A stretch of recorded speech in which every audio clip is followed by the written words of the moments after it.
How to build peace on the Korean Peninsula was one of the major discussion points at this year's Jeju Forum, where hundreds of opinion leaders and officials gathered earlier this week.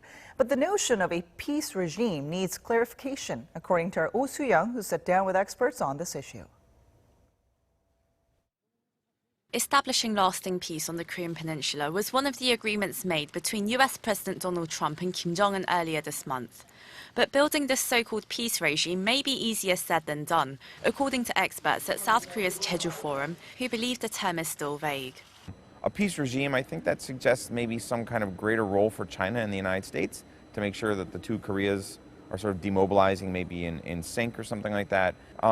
Since they use the word regime, that does suggest some kind of normalized or regularized institution, so maybe there'll be some kind of overwatch institution, maybe the UN will have some greater role overseeing relations between the two Koreas as they demobilize or something like that. Inspectors would help.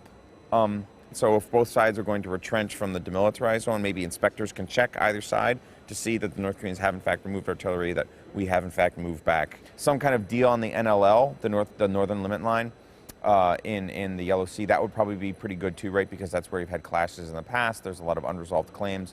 But such steps to establish peace, including a peace treaty to formally end the Korean War, may be premature at this point, without first clearing up specific details of the denuclearization process, which many experts believe the Trump-Kim statement failed to achieve. They will not go to zero.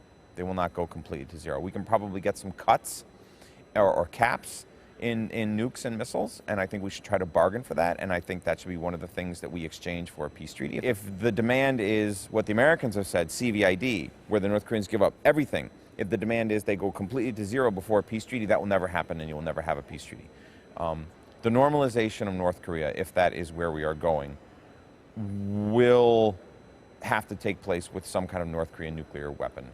On the other hand, those like China who support Pyongyang's phased and synchronized approach to dismantling its nukes believe that peace and denuclearization are two sides of the same coin.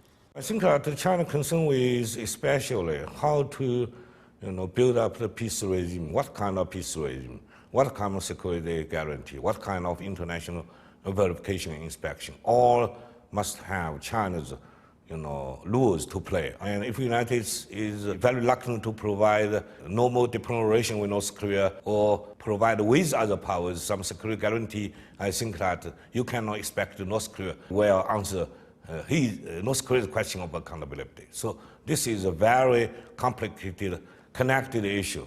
Seoul has throughout the years often mentioned the building of a peace regime, loosely defining it as a state of coexistence with political, military and economic trust, and no more threat of war between the two Koreas.